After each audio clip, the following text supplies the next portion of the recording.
फिर से हमने एक चार्ज पार्टिकल बीच में ले लिया है। I have started recording, yes, so that I can. फिर से एक चार्ज पार्टिकल हमने बीच में ले लिया। अभी भी हम प्लस चार्ज पार्टिकल ही लेंगे, दिस इज माइनस नहीं लेंगे, माइनस लेंगे तो वैसे ही हो जाएगा। तो ये प्लस चार्ज पार्टिकल लेंगे। सपोज करो ये प्लस क्यू चार्ज है, और अब की चार्ज की वैल्यू कुछ भी ले लो, 2 कूलाम ले लो, कुछ भी ले सकते हो वैसे, पहले 1 कूलाम ली थी। इलेक्ट्रिक फील्ड की कोई भी वैल्यू ले लो समझाने के लिए। सपोज इलेक्ट्रिक फील्ड यूनिफॉर्म है and you can take 4 newton per coulomb, anything just for explanation. अब क्या होगा, अब इसमें जो इलेक्ट्रिक फोर्स होगा वो तो अपवर्ड लगेगा, इलेक्ट्रिकल फोर्स हो तो अपवर्ड, क्योंकि इलेक्ट्रिकल फोर्स हमेशा इलेक्ट्रिक फील्ड की डायरेक्शन में लगता है। तो इलेक्ट्रिकल फोर्स तो ऐसे लगेगा, इलेक्ट्रिकल फोर्स तो ऐसे लगेगा। और अब तुम्हें एक्सटर्नल फोर्स अगर लगाना है ना, तो ऊपर तो लगा नहीं सकते, अब एक्सटर्नल फोर्स किधर लगाना पड़ेगा, नीचे की तरफ लगाना पड़ेगा। एक्सटर्नल फोर्स नीचे की तरफ लगाना पड़ेगा, ठीक है, एक्सटर्नल फोर्स नीचे की तरफ लगाना पड़ेगा। और सपोज करो इस पार्टिकल को मैंने पहले की तरह डिस्प्लेस किया, वही 11th क्लास के बेसिक कंसेप्ट है, कुछ भी इसमें नई नहीं है, 12th क्लास का कुछ भी नहीं है, ठीक है। 11th क्लास के बेसिक कंसेप्ट आते हैं तो कोई दिक्कत नहीं आने वाली, वही ये दिक्कत है। तो इसको कहीं से कहीं तक ले जाएं।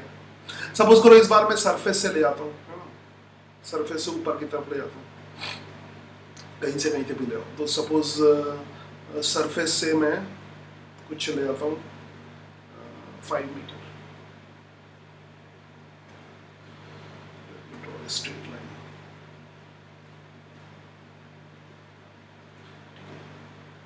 सरफेस से भी शुरू कर सकता हूँ, कहीं से कहीं शुरू कर सकता हूँ, कोई दिक्कत नहीं। सरफेस से 5 मीटर इसको ऊपर ले जाता हूँ, ठीक है।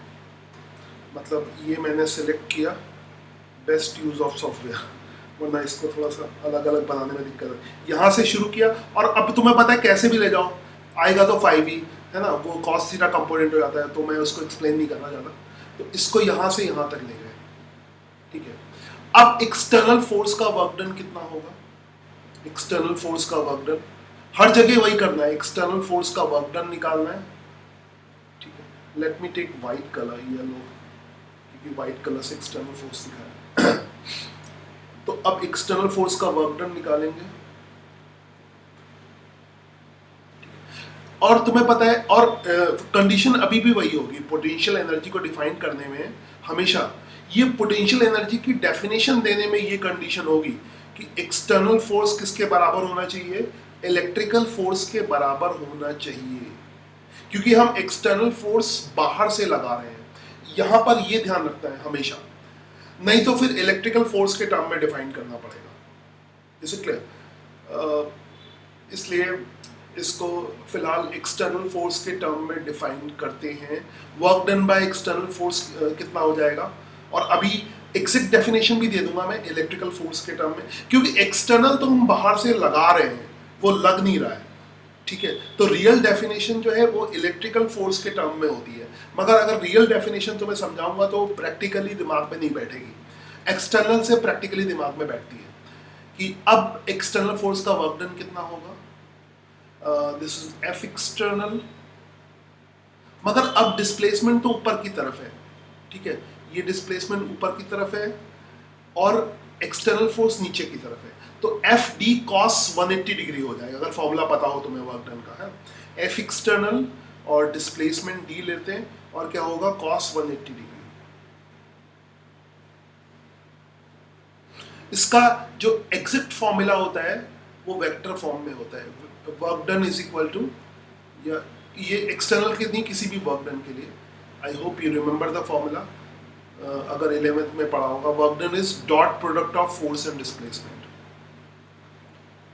तो ये एग्जैक्ट फॉर्मूला होता है, तो एफ डी कॉस थीटा आता है, तो यहाँ पे कॉस 180 की वैल्यू किसके बराबर हो जाएगी, -1 के बराबर हो जाएगी कॉस 180 की वैल्यू, और एक्सटर्नल फोर्स तो हमने निकाल लिया, वो Q इंटू ई के बराबर होगा, एक्सटर्नल फोर्स इलेक्ट्रिकल फोर्स के बराबर होगा और इलेक्ट्रिक फोर्स किसके बराबर होगा, Q इंटू ई, और Q this is equal to Q into, I hope ये तो पता ही होगा ना इलेक्ट्रिकल फोर्स का फॉर्मूला क्या होता है, Q इंटू ई, इलेक्ट्रिक फील्ड कैसे डिफाइंड होता है, ये तो हमने पढ़ ही लिया है।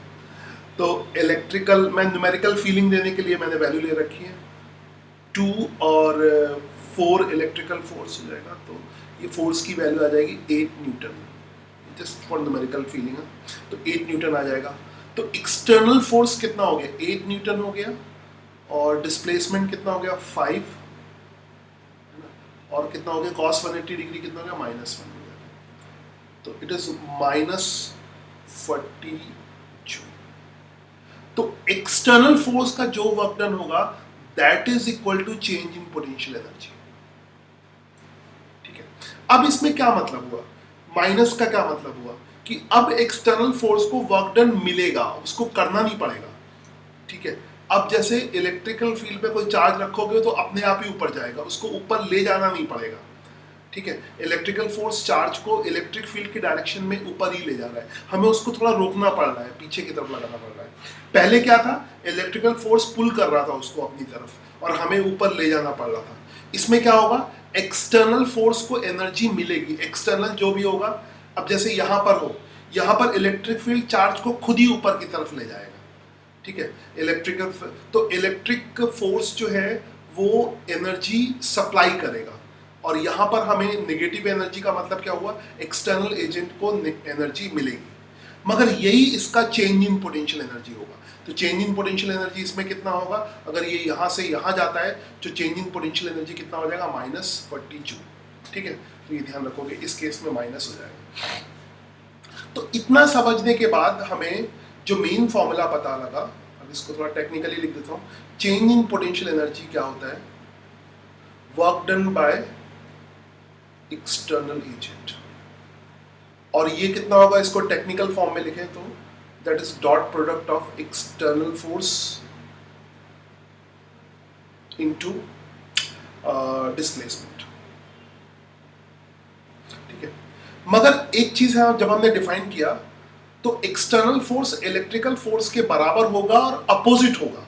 एक चीज और यहाँ पे इंपॉर्टेंट है जो मैंने वेक्टर फॉर्म में दिखानी थी, यानी इसको अगर लिखोगे तो एग्जैक्टली वेक्टर फॉर्म में कैसे लिख सकते हो कि एक्सटर्नल फोर्स इलेक्ट्रिकल फोर्स के बराबर है और जस्ट उसके अपोजिट है।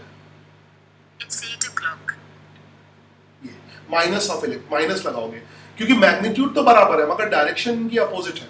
तो एक्सटर्नल फोर्स इलेक्ट्रिकल फोर्स की इक्वल, मैग्नीट्यूड सेम है मगर डायरेक्शन डिफरेंट है। तो इससे क्या फर्क पड़ेगा, ये फॉर्मूला इलेक्ट्रिकल फोर्स के फॉर्म में आ जाएगा, minus electrical force dot displacement. Actual formula ये होता है कि चेंज इन पोटेंशियल एनर्जी का जो फॉर्मूला होगा वो हो जाएगा negative of the work done bye, it is electrical force dot D, और इसको हम ऐसे भी लिख सकते हैं कि change in potential energy is negative of the work done by electrical force. This is very important, अगर इलेक्ट्रिकल फोर्स के टर्म में डिफाइन करना है तो change in potential energy is negative of the work done by electrical force, या change in potential energy is work done by external force. ये actually में मैंने थोड़ा सिंपल करके बता दिया, यहाँ पे फोर्स वगैरह की वैल्यू कांस्टेंट ली है। अगर फोर्स वेरिएबल हो, अभी जो मेन सिचुएशन आएगी उसमें फोर्स वेरिएबल होंगे, है ना। अगर फोर्स वेरिएबल हो, अगर फोर्स इंक्रीज या डिक्रीज करे, अगर वेरिएबल फोर्स चेंज हो, इंक्रीज करे या डिक्रीज करे, वेरिएबल फोर्स करे, तब ये फॉर्मूला डिफरेंशियल फॉर्म में हो जाएगा। तब क्या होगा, the small change in potential energy is equal to, तब पूरे का एक साथ नहीं निकाल सकते, तब क्या होगा क्योंकि फोर्स वेरिएबल है तब स्मॉल का निकालेंगे। आई होप तुमने पढ़ा होगा, वर्क डन में भी ऐसा पढ़ा होगा कि अगर फोर्स कांस्टेंट है तब तो वर्क डन क्या होगा, फोर्स इनटू डिस्प्लेसमेंट, मगर अगर फोर्स वेरिएबल है तो फिर डिफरेंशियल फॉर्म में लिख सकते हैं। ठीक है, फिर उसको इंटीग्रेट करेंगे। तो नहीं, यहाँ पे मैंने माइनस साइन कर, माइनस साइन नहीं, अगेन आई विल राइट, उसको माइनस साइन मिटाना था, पूरा मिटा दिया, कोई बात नहीं। तो it is equal to D W external and it is equal to minus D W electrical. तो ये मेन फॉर्मूला आ गया, चेंज इन पोटेंशियल एनर्जी, जो इस चैप्टर में अब आगे हर जगह लगेगा। Change in potential energy is equal to work done by external agent minus dW electrical force. तो आज जो मैंने इतनी मेहनत की वो सिर्फ यही चीज समझाने के लिए कि चेंज इन पोटेंशियल एनर्जी क्या होगा, dW एक्सटर्नल या माइनस dW इलेक्ट्रिकल।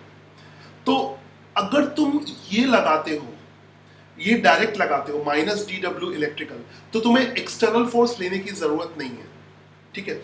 एक्चुअली में असली फॉर्मूला यही है, वो तो हमें समझाने के लिए बताना पड़ा कि एक्सटर्नल फोर्स लगाना है, dW, असली फॉर्मूला यही है। तो अगर सिर्फ एक फॉर्मूले की बात करें, तो ये फॉर्मूला है। मगर ये अगर मैं एकदम से बता देता कि du is equal to minus dW electrical होता है, तो तुम इसको रट लेते, ठीक है। तो ये डायरेक्ट में रट्टा लगाना है। तो I hope you got it.